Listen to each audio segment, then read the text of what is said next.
The Fox, the Owl, and the Lesson of the Woods along Aesop's Fable to Sleep Too. Once upon a time, in a quiet and peaceful forest, there lived a clever fox who thought he knew everything. He was quick, sly, and always proud of his wit. But not too far from the fox's den, in the oldest tree in the forest, lived a wise old owl. She didn't speak much, but when she did, the entire forest listened. One early morning, the fox approached the owl and said, "Owl, you've lived long, but I think I've outsmarted every creature in this forest. There's nothing left for me to learn." The owl blinked slowly. "Is that so?"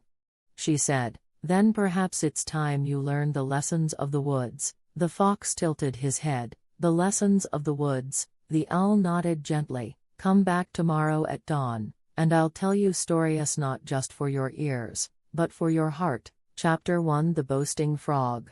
The next morning, the fox returned. The owl began, "Once, there was a small frog who wanted to be bigger than the ox. He puffed up his chest and filled his lungs with air, and then more and more." The fox chuckled. "I know how this ends." The owl smiled. "Indeed." The frog puffed up so much, he burst. He wanted to be what he was not, and paid the price. The fox paused. Pride. Got it. Chapter 2: The Sleeping Dog. The owl continued. "Next, there was a dog who found a cozy barn to sleep in, but it wasn't his barn, and it wasn't his food. It belonged to a group of cows. The dog didn't eat the hay, but he wouldn't let the cows near it either. He barked and snapped, just to keep them away." The fox frowned. "That seems cruel." "Yes," said the owl. "He didn't need the food, he just didn't want others to have it." The fox nodded. Selfishness doesn't lead to peace.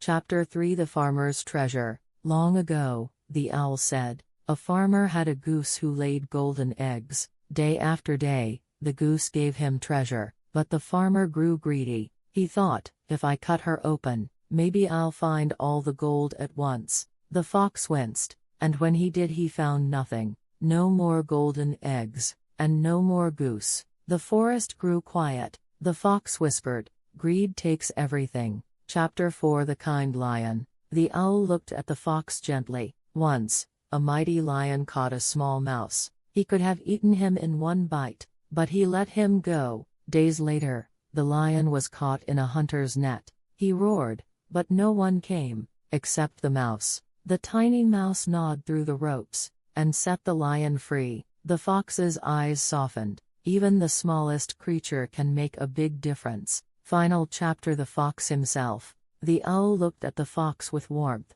"Fox, you are clever, you are fast, but cleverness alone is not enough. In this forest, we live together, and there is always more to learn, from the slow, from the small, from the kind." The fox bowed his head. "Thank you, owl. I think I understand now." The owl closed her eyes. "And when you understand that, you are no longer just clever, you are wise." As the stars blinked in the sky above, the forest grew still, and the clever fox closed his eyes and slept with a lighter heart. The end.